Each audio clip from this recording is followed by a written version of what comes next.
I motorcycle. That's the only thing anyone ever really needs to know about me. Personally, I have a very generous job. It's well paid, enough to easily sustain me for the year, yet March to November, I'm always off work.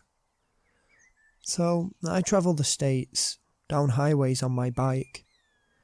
Now I've done the popular ones like Route 66 and the Lincoln Highway.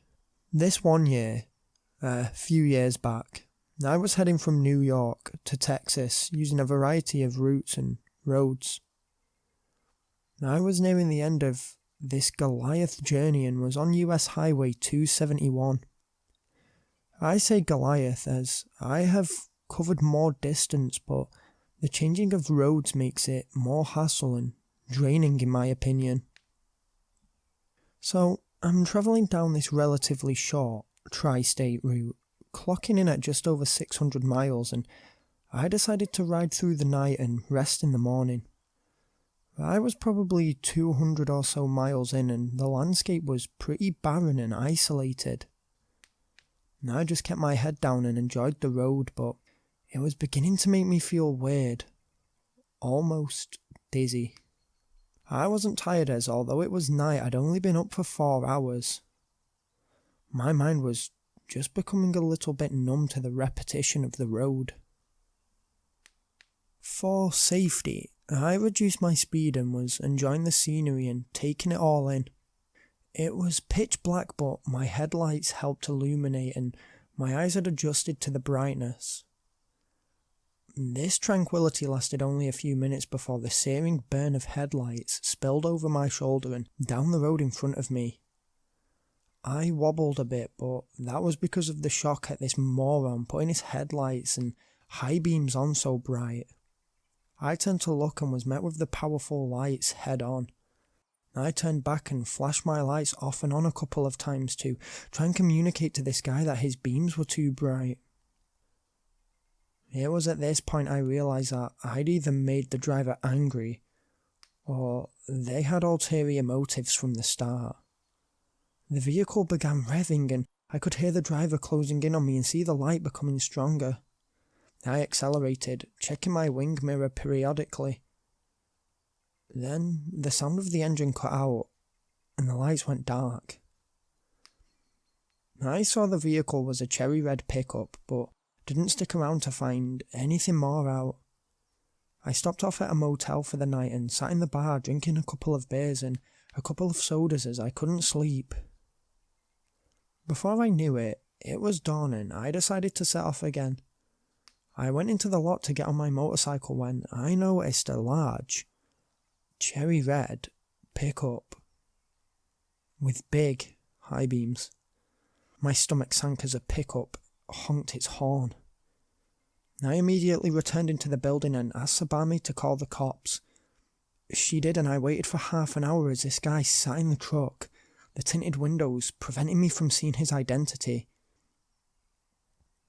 The woman behind the bar strongly advised me against it, but I decided to make a run for my motorcycle and hightail it out of here, away from the guy.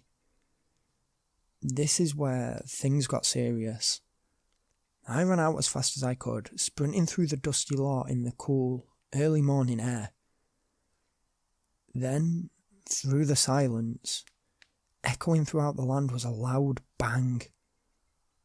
I looked up at the truck driver to see the window down and a large silver revolver pointing at me.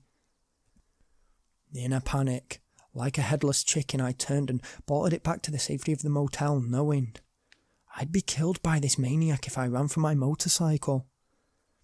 I got inside and wondered what the hell this guy's problem was.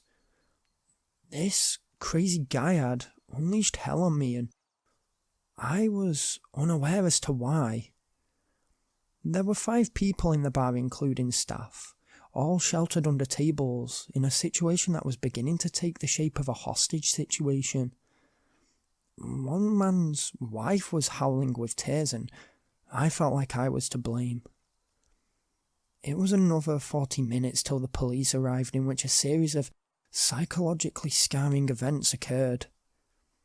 The two cars that arrived had 5 officers in total, and when they attempted to apprehend the truck driver, there was a short gunfight which ended in the truck driver being shot and killed.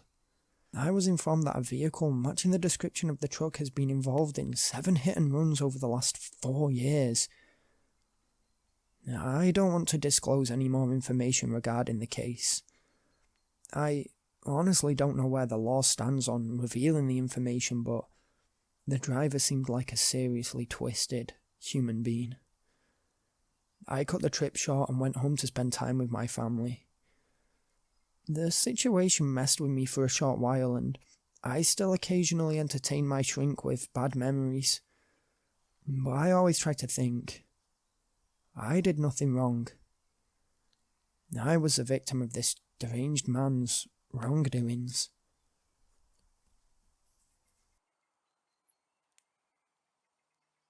If you'd label me, I'd be the classic soccer mom. I drive a large, petrol-guzzling SUV. I live in a upper-middle-class neighbourhood in central Cali. I like to gossip with my girls, and my son loves playing soccer for his team. This only happened a few months ago, but my eldest daughter urged me to share it with you guys, so I've decided to. It was early February, and my son's team had reached the regional final. It had been a slow day, and it was around 7 PM.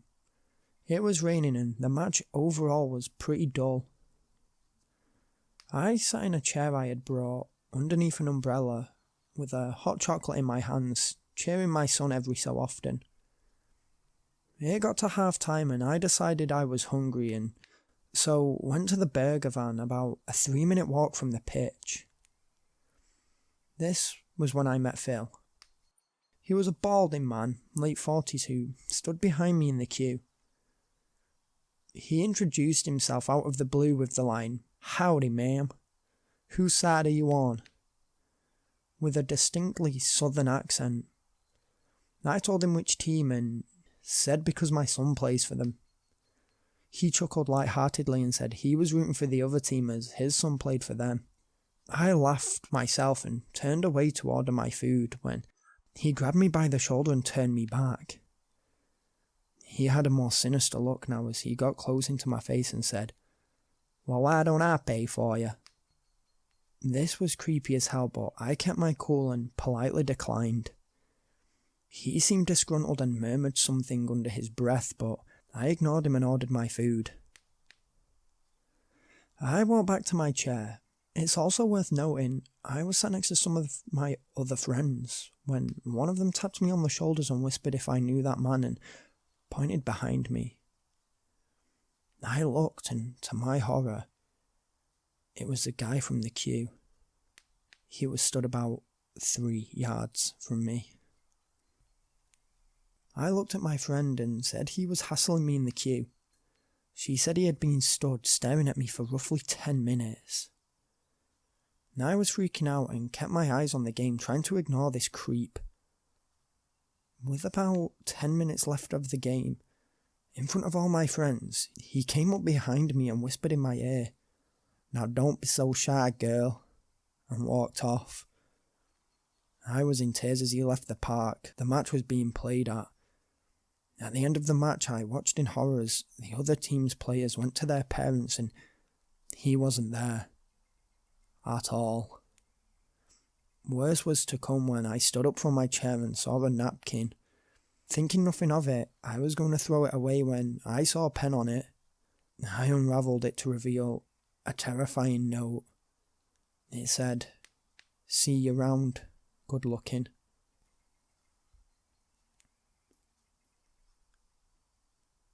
Me and my 8-year-old son spent last summer building a treehouse in our garden. This was a huge thing for him, and he was constantly excited to see his plans come to light and to help me on the job. The treehouse was finished, and for the first 2 months, my son loved it, practically moving out of our house and into that tree. It was his space for him and his mates. Me, as the architect was often denied access from his solitary temple. As with all things with children though, Ethan soon lost interest, and in the winter months the treehouse looked desolate, rotten and groggy. This changed one night, however. I was working a late shift and my wife was cooking dinner. My son, bored and looking for something to do, decided to venture into the garden. It was winter and was dark and heavily raining. He went to visit his old home and was climbing around, probably playing some kind of game when, as he entered, he ran out screaming. My wife dropped what she was doing and rushed out to see an old man, from her description late 50s, in a long tattered coat, scrambling over our back garden fence. She was horrified and rushed Ethan into the house and called me. I got home and checked the treehouse. Inside was a sleeping bag, food, and bottles full of piss. You could dismiss this as a squatter. Creepy and unnerving, but not the worst. However, it was worse, as in the corner, damp and soggy, were pictures of my son from outside the house. The police were notified, and against Ethan's will I demolished that cursed treehouse. As I'm aware, this creep hasn't been caught, and this was around 9 months ago. I'm disgusted now that people like this operate in ways like that. It sounds a bit overkill, but if I ever were to catch this guy, I wouldn't just call the police. I'm a lawyer at a very prestigious firm. I don't want to go into too much detail as I want to be as anonymous as possible regarding what I'm about to say. I live in the country. My firm is in the city. This means a day's work can put me out of the house for 13 to 15 hours. And this was the case this one particular night. As I rolled up to my house at around midnight, I noticed that, very strangely, my bedroom light was on. This raised some red flags as I left during daylight and am usually pretty spot on with being thoughtful about bills. I live in a large, classic Victorian era manor that has a very long gravel driveway and a fountain at the end. This was a giveaway for me as when you take the turn around the fountain to the garage, the light shines directly through the master bedroom windows, alerting anyone who could be hiding there to my return. I cautiously entered my house and decided, when I noticed nothing had been moved or taken, that somehow I forgot to turn the light off. I went upstairs and into my room to find the light off. This gave me a massively uneasy feeling, and I knew something was wrong. Instead of turning away, I flicked the light on. The room was still and empty. I walked around the room slowly and silently, keeping my eyes peeled for anything unnatural. I had to come to the conclusion, after I uncovered nothing, that tiredness was playing foul tricks on me. I began to walk out of my room to go and run a bath when I noticed, from the slit under the door, that my walk-in wardrobe's light was on. This light is motion censored and only turns on when there's movement. A wave of panic swept over me as, by chance, but as if to reveal that my hunches were true, the motion light went dim, and then back on. There was something behind this door, and I didn't intend to find out what they wanted. I bolted from my bedroom door, which is roughly 15 paces from the wardrobe. As I was running, I heard the door open and a croaky voice yell, "Hey, get back here!" Except with more expletives. I slammed my bedroom door behind me, ran down the stairs 3 at a time, went into my garden and hid. I phoned the police and watched my front entrance. No one had been in or out since I made the call, up until they arrived, and in a panic, I was convinced he was still in my house. It was about 10 minutes when 2 officers came out of my house, a rugged, sickly-looking man between them in handcuffs. He looked up at me and smiled, and in that moment, time physically stopped. Just 1 year ago, in a case I fought hard for and genuinely believed in, I got full custody of 2 young girls for the mother. And this was the father. The police told me they found him in the walk-in wardrobe, tense and with a kitchen knife. He was also armed with a hunting rifle which was in a bin bag next to him. They found his car a short distance from my property, attempted to have been hidden in a ditch, covered in broken branches. Inside, they found rope, duct tape, and a large potato sack. This guy was going to kidnap me. He admitted it in custody. Obviously for legal reasons I can't go into too much detail, but this, and the stuff he did to his wife, is the reason he isn't allowed to see his children. I live in a largely urban area with little to no natural greenery and tall skyscrapers, office blocks and apartments dominating. I'm part of a Christian basketball club with my local church, and we had just finished playing an away game. Usually my dad would pick me up, but he couldn't this one particular evening. I can't recall why. So it's the middle of fall and the rain is pounding down heavy, literally bouncing. I hadn't brought an umbrella and was stranded in my basketball shorts, a waterproof coat and my gym bag above my head as protection.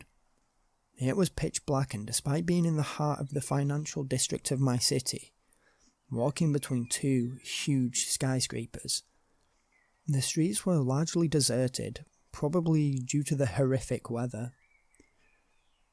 So here I am, looking like a rat in a flooded sewer, shorts and a cherry red coat in the middle of this usually bustling city, about an hour and a half walk away from my house, when a grey SUV, which seemingly appeared from nowhere, slides next to me, tearing through the water that had collected near the gutter.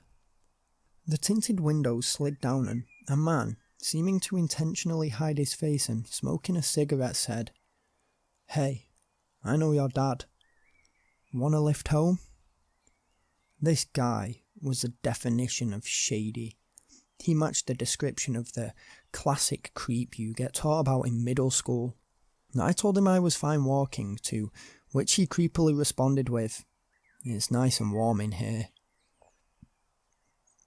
I told him to get lost, and he took off his seatbelt and called me a little shit. I set off sprinting. I could hear the soft, low-toned ding from his car that suggested he left his door open. I didn't look back, but as well as mine, I could hear another set of feet splashing in the puddles. I rounded the corner to a small park space when I was grabbed by my bag strap and pulled onto the ground, splashing in an almighty heap. This man kicked me hard in the ribs. I was winded and disorientated as he picked me up by my bag. I was kicking out and he pulled me close and punched me hard in the face. I could taste blood. Tears were mixing with raindrops as I pleaded with this guy. I thought he was going to rape me. I thought I was going to die. He punched me again and slapped me really hard across the back of the head. I braced hard again as I expected another slap. Instead, his hand covered my mouth, and he emptied my pockets.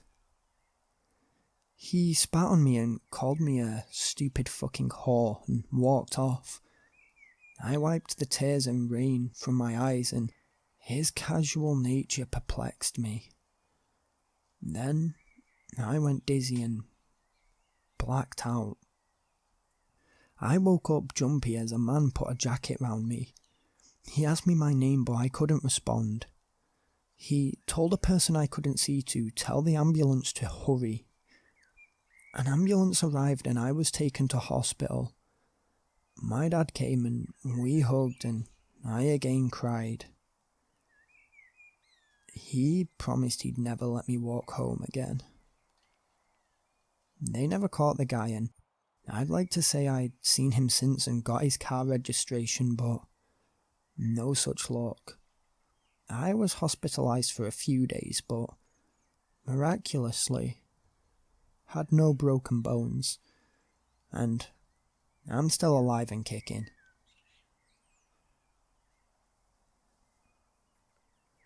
I went to stay with my auntie and uncle in London for a while. London is very, very different to Canada, and I was enjoying the hustle and bustle of the city. Coincidentally, the time I was there, as was one of my college friends, and we decided to hit up the London nightlife.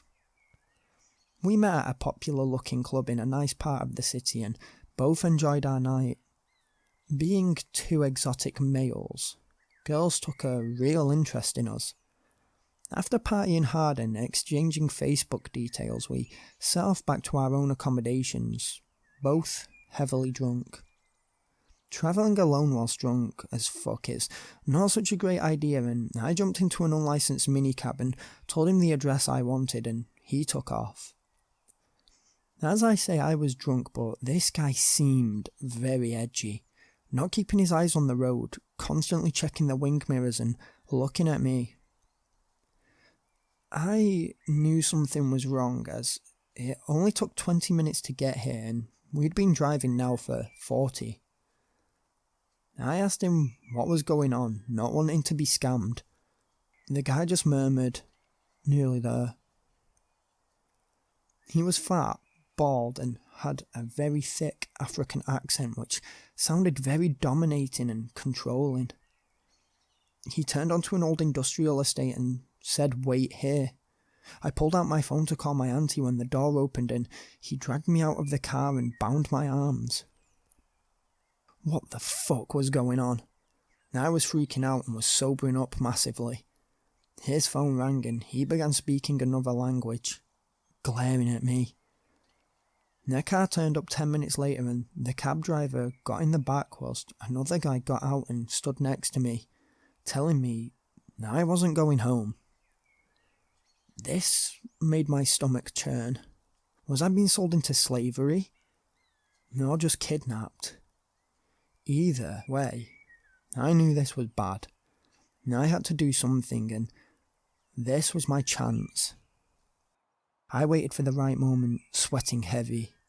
I was physically drained and frightened to my very bones, but it was this or God knows what. Like something from Taken, yet much more feeble, I jumped up and ran. The guy watching me was caught completely unaware and didn't even react. In fact, I don't even think he chased me. I ran off the industrial estate. I didn't flag any cars for a while in case they were on the same team, and when I did, I had a panic-stricken look on my face and my arms bound, so it wasn't hard to get someone to stop. My auntie was so worried, and the police were particularly interested in my case, and with good reason. This was an operation that the police were cracking down on, and as I'm aware, some guys were brought to justice. I'm now safe and sound in Canada, but I loved London and will still be going back to see my family. I'll just be sure to pay the extra for a real taxi.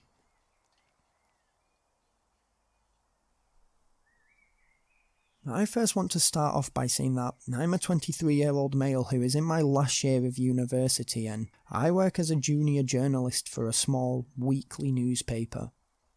I often write about culture like films, music or TV, and so don't do much field work. Most of my working time, consequently, is spent in my favourite haunt, a small coffee shop in my local town.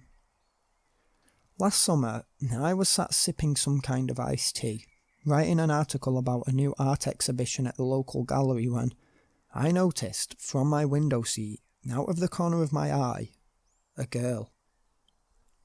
Long, brown hair and large hazel eyes. She was very pretty and there was no denying that, but her stare was very creepy. Like, if she was an old man from those stories I read on Reddit, I'd be majorly creeped out. I smiled and sipped my tea and looked back at my laptop. My eyes flipped up moments later and she was still staring. I tried to ignore her, but our eyes kept meeting. I'd say by chance, but I could swear hers hadn't moved. One of the staff members came over, asked if I needed anything, and then noted that I have an admirer. We both laughed it off and I sheepishly looked away again. I was just settling back into my article when a large shadow blocked light from my peripheral. It was her. Coffee on the table, resting her chin on her hands, staring at me no more than 25 centimetres away. "Hey," she said, dragging the Y sound at the end of hey out for an eternity. "Hi," I replied, still typing. "I see you here all the time. Are you that reporter?" "Journalist, actually." I laughed awkwardly. "But yeah." "Oh, cool. I really like journalism. Like, as a topic, it's so interesting and diverse." She seemed genuine. "Yeah." "I see you all the time. I always want to say hi. You look really good." There was a certain conviction in the last word that unnerved me. "Do you want to get a coffee sometime? Ha ha ha." She laughed crazily at her own joke. "Now, I don't know if I've got the wrong idea here, but I have a girlfriend. I mean, you seem nice and all, but if that's all you're looking for, I'm not interested." "Okay," she said deadpan. She cracked a wicked, hysterical smile. Sweat was brewing on my brow. I was feeling uneasy for some reason and my eyes were darting to the exit. Then it happened. "How fucking dare you, you absolute creep!" she shouted, picked up my tea and poured it all over me. "If you want to fuck this, you gotta treat me well." The coffee shop had children present, as an anecdote. She pulled me close to her and kissed me, tongue and all, pushed me away, slapped me, and giggled. The bar staff came over and escorted her out. Thankfully, everyone seemed to be on my side as the bar staff replaced my tea and cleaned me up. I declined to contact the police and they told me she comes often and seems erratic in her behaviours.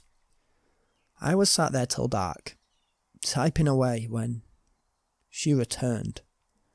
I was the only person still there from this afternoon, so no one batted an eye. She sat on the table next to me, staring at me, pretending to touch herself, and mouthing, "Come fuck me." I was super uncomfortable and was getting ready to leave when, again, she sat next to me. I pleaded for her to leave me, treading carefully in case she suffered from some mental illness. She said no, plain and clear, and I attempted to stand. She pushed me down. A waiter walked past and I stopped him begging for his help. The stupid arsehole just laughed and walked off. I was shaking. She looked at me again and said she wanted to kiss me. I lost my cool and told her to fuck off. "Don't make me shout again," she said in a tacky and false voice.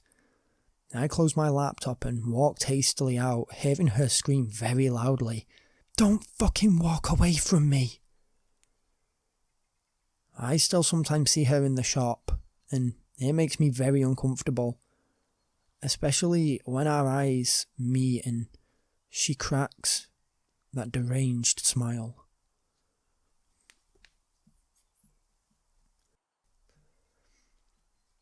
I live in a village called New Mills, a few miles out of Manchester in the UK.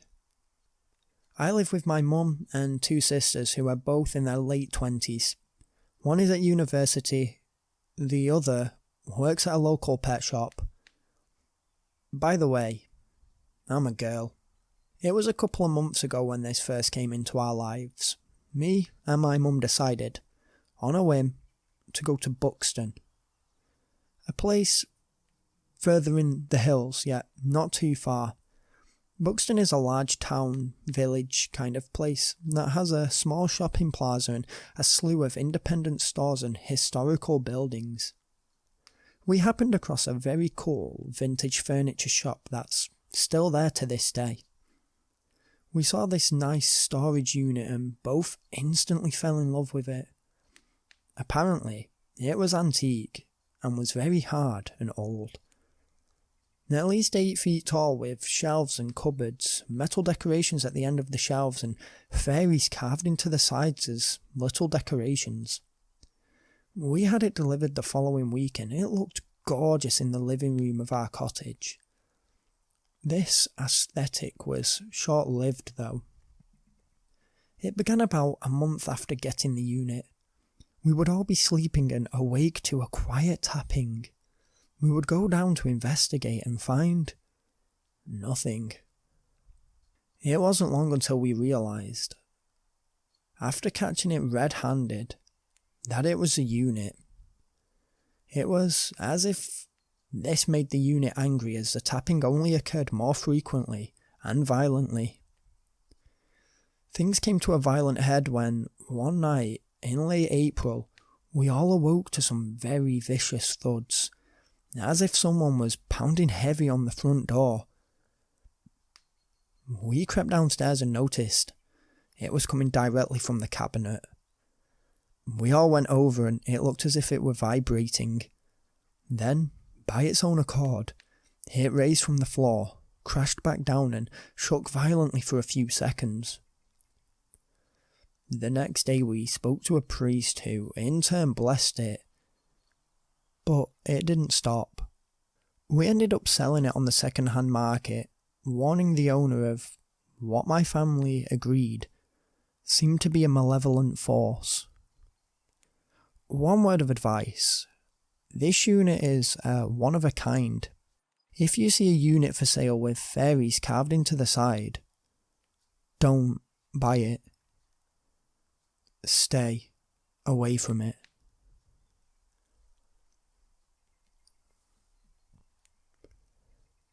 Playing for an amateur rugby team is shit. That's that. But it's a passion. The training sessions are tough, the games are dirty, and the pitches are fucked, but it's something I live for, something I've broken bones for, and something I'd die for. In fact, once, I nearly did. Training was over and the whole team decided to get a minibus back to our small village in the hills. We all live close to each other in the village, so do this often, even now, to save money and the environment. We all crammed into these 2 minibuses, hench, sweaty men, stinking of rain and grass. Travelling up the Welsh country roads under the grey sheet of rain was comforting, having just been out in it. Halfway home a motorcycle zoomed up and slowed next to us, telling the minibus to pull over. For some reason, they both did, and this man, keeping his helmet on, came over to the minibus and flung the side door open, toting a fire axe. Soon, the sound of a second motorbike could be heard, and the same happened to the minibus behind us. A couple of awkward minutes passed where we all exchanged a look of, should we take them? But it never came to fruition. Soon, another vehicle joined the party.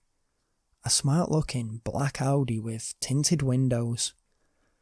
2 men in balaclavas got out and began shouting. They sounded pissed, in the sense of both anger and intoxication.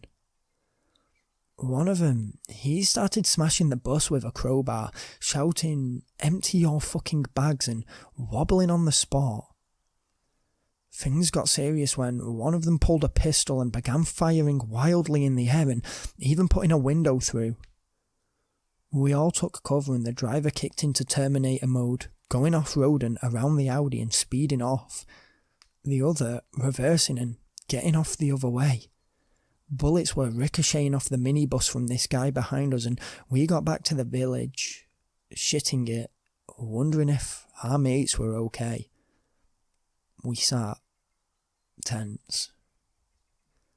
Thankfully, they arrived soon after, slightly worse for wear. The whole back window broken and 2 flat tyres. Apparently, the Audi gave chase and stopped in the local town.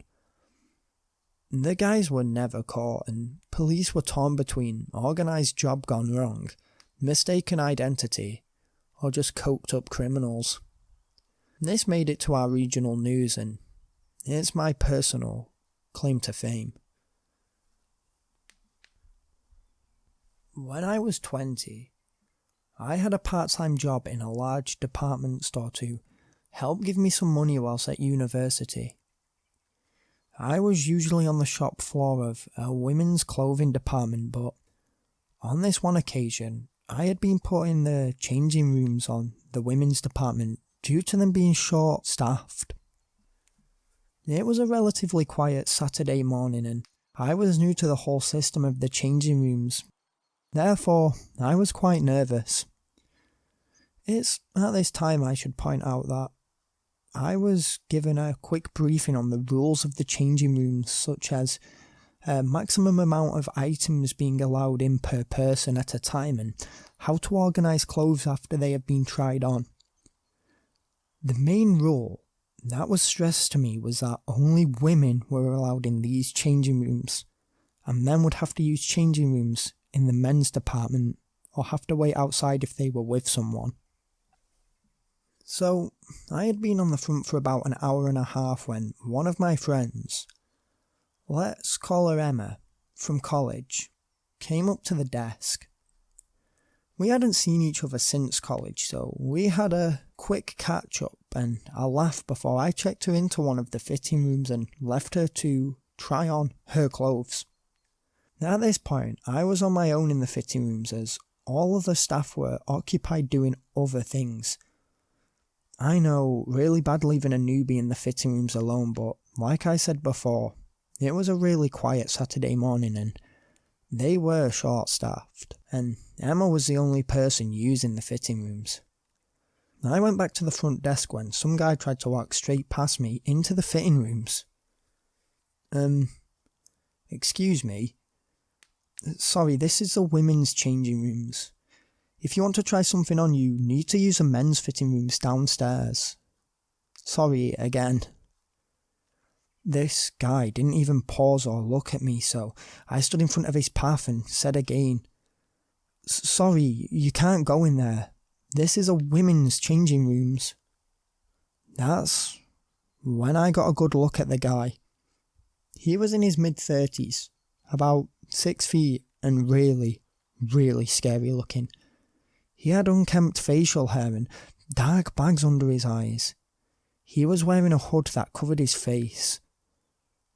Doesn't sound terrifying, but I just got a bad feeling from this guy.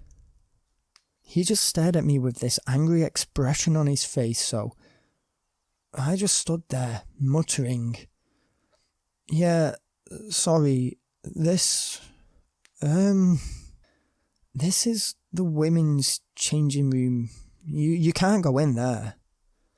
I'm with that girl you just let in," he said quietly, staring right into my eyes. I felt really uncomfortable but tried to keep my cool and stepped back. "If you could just wait outside for when she comes out, please? I want to go in and see her. She asked me to go in with her." "Oh, I'm sorry, but you can't go in there. It's against regulations. He started to clench his fist and took a step forward. This should have been my first notice to call for security, but I didn't want to overreact and look stupid to the other staff. If you wait outside, I can go get your friend and she can come out to see you. What's her name? I purposefully acted like I didn't know her, as I just didn't trust this guy. Look, I don't need to give you her name. I'm her boyfriend. I just need to go see her. Just let me in. He sounded really frustrated and I was starting to stress out. I'm sorry, I can't let you in there. It's against our company policy. Look, I don't care about your stupid company policies. Just let me the fuck in to see my girlfriend, you stupid bitch. It was at this point I sort of flipped. Excuse me, I don't appreciate that attitude. I suggest you calm down and wait outside or I will have to call security. The guy looked really pissed that I had just threatened him and angrily threw the closest rail on the floor, leaving a mess of clothes on the floor. He looked back at me and grinned, and then whispered, "You're going to regret this." I will leave out what he then went on to call me. He walked out in a rushed temper. One of the other fitting room staff, let's call her Jess, returned and I told her about the whole situation, where she told me I did well but I should have called security straight away.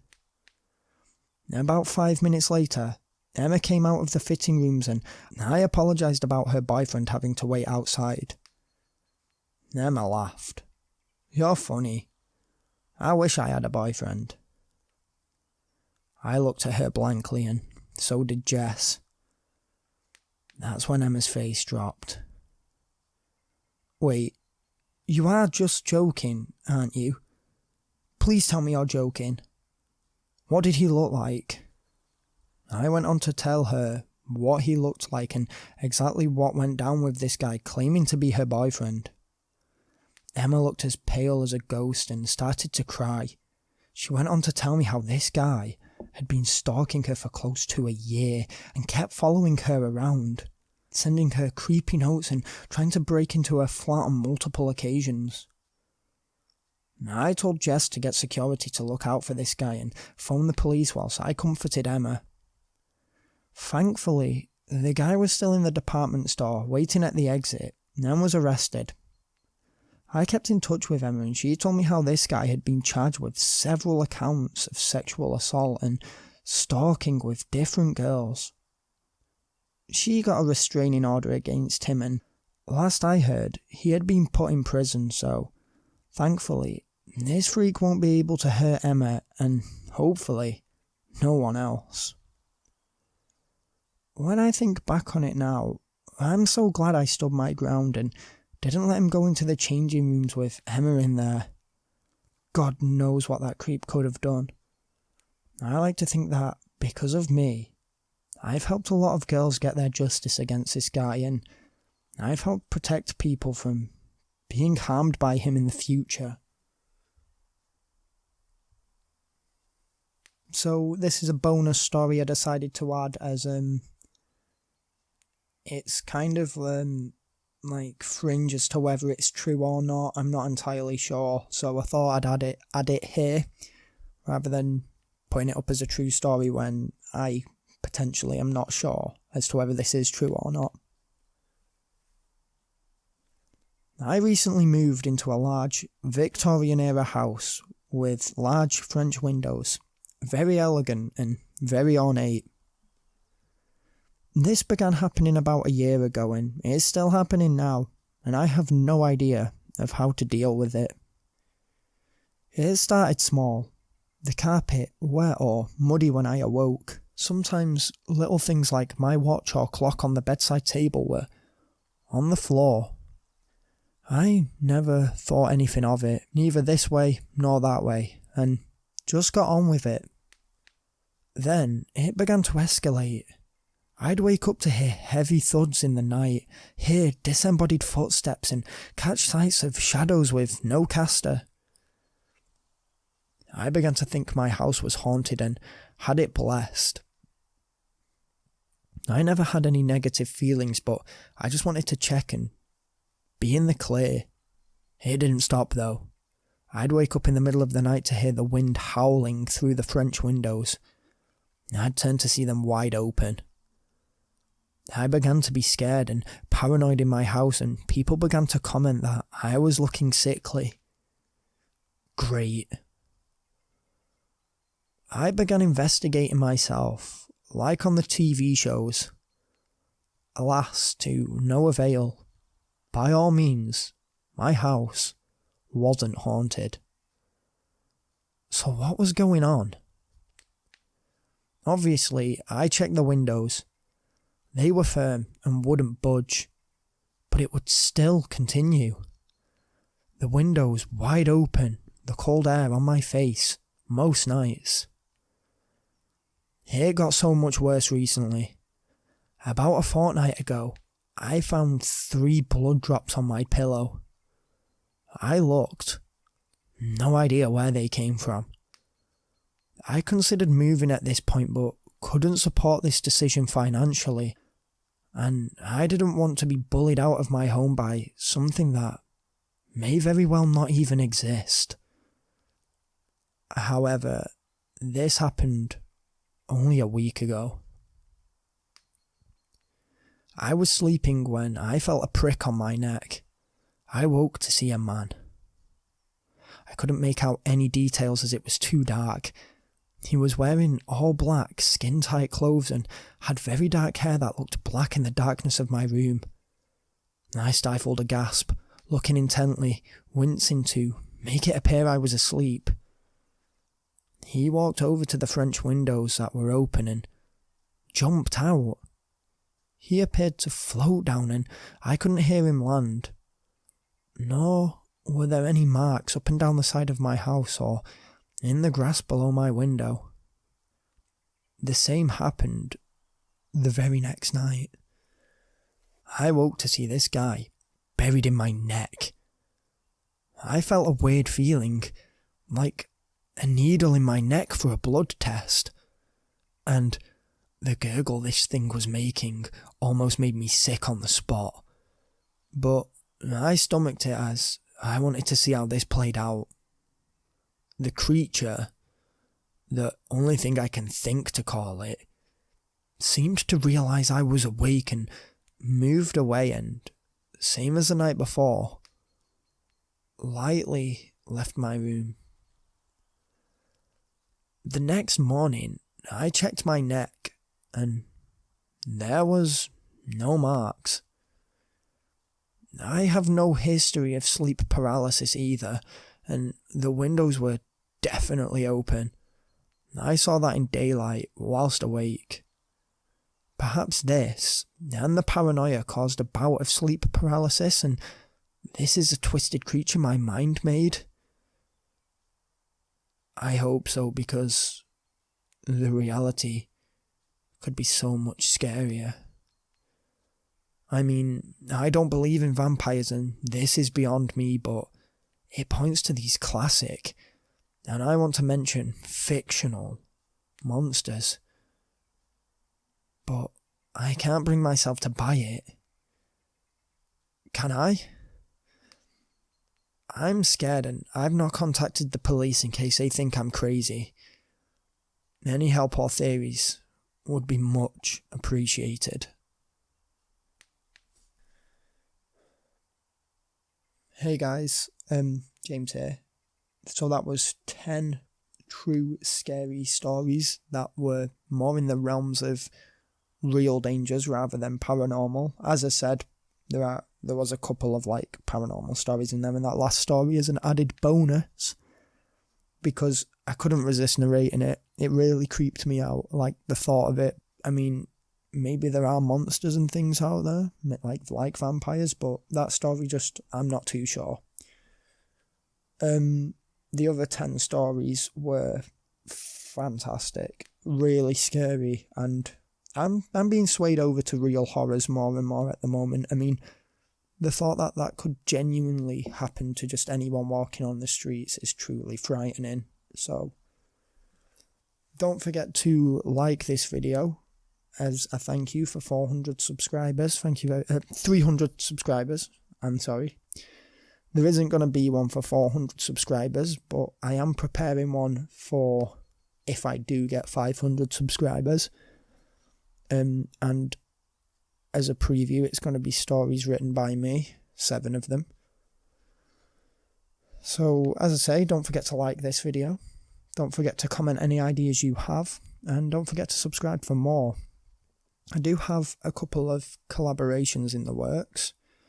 And next week's video, I'm not entirely sure. Will probably be... Oh, I do have 2 scary stories from the Olympics, which is kind of relevant to the Olympics at the moment. So I might make a video out of those 2. And I will be putting up a video hopefully this week, but you never know with me. Might be a couple of weeks of basically a channel update, keeping you guys in the loop of like news, a newsletter kind of video. So look out for that if you want to know what's going to be what I intend to happen with the channel in the future. Anyway, guys, thanks for all your support. Thanks for getting me to thanks for getting me to 400 subs and beyond so far. I really do appreciate all your support. So thank you very much, guys. Peace.